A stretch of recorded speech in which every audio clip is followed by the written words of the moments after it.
Tony, let's start by playing a little bit of what one of his student parents told our affiliate in Oklahoma. This is from another state that chimed in today. This is chilling. Okay.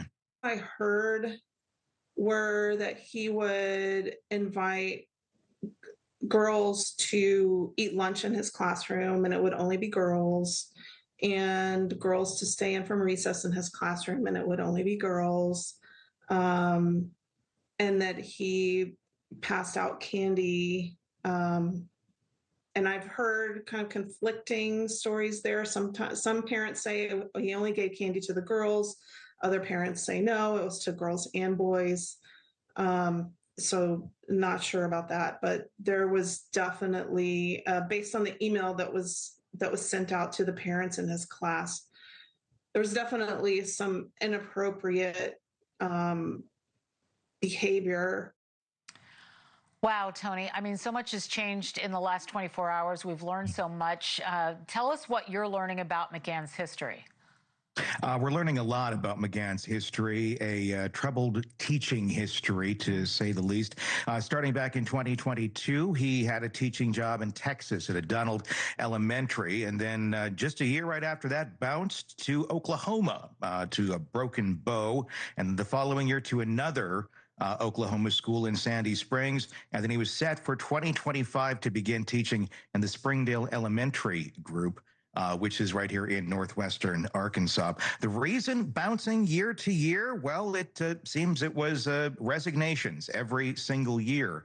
The question is, well, why did he keep getting hired? That's the problem within the system of hiring. Unless there's a criminal charge that is filed, the next district's not going to know a whole lot about that individual that they are hiring, because from district to district, there are different laws, there are different rules, and they are all scattered around, and some do allow internal files to be shared and some do not. The majority in our country do not. So anything that may be an internal investigation finding, hey, this person should resign for whatever reason, and these are just pure allegations and speculation, would not necessarily be able to be shared legally with another school district.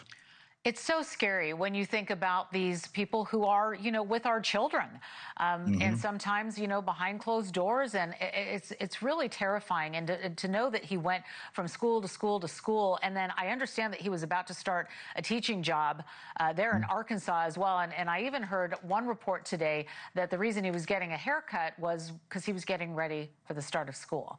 Authorities are now saying that this was a stabbing. So we've got that detail confirmed, and they did give some detail about how it all went down. What exactly did they say in this presser? It's a real heartbreaking story, and we had reported it the other day after talking with the 911 dispatcher, and this is from children themselves.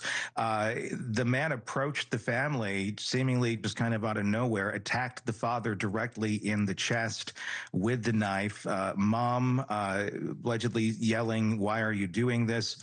And then kind of shooing the kids away a bit, and then and saying, "Run as fast and far as you can," and then returning to try and aid her husband, to which then she became the second victim of this monster. I mean, it's unbelievable, especially the details coming from those little girls. They're just 7 and 9 years old. Imagine watching that with your parents. I mean, it's just devastating. That's all there is to it. I want to talk about the evidence, because the evidence against McGann is obviously pretty damning. So we've got DNA, we've got blood in his vehicle, and articles found at his house. So what exactly did they find? Was it mostly clothes? What was it? From what we understand, it was more weapons. What was stated in the press conference today is they couldn't confirm if it was in fact, weapon. They're going to have to do testing, because there was a cache, if you could say, of several that they took up in terms of knives. And I would imagine any other things that would possibly be related to this that they need to take a look at. So I would imagine any sort of digital evidence and footprints they're going to take a look at as well. So that's what they would have grabbed up. And we have also heard that he's been charged with 2 counts of capital murder, Arkansas death penalty state. I hope you'll come back on the program to tell us more as we move through the story. Tony Brueski, thank you very much for joining us. Thank you, Laura.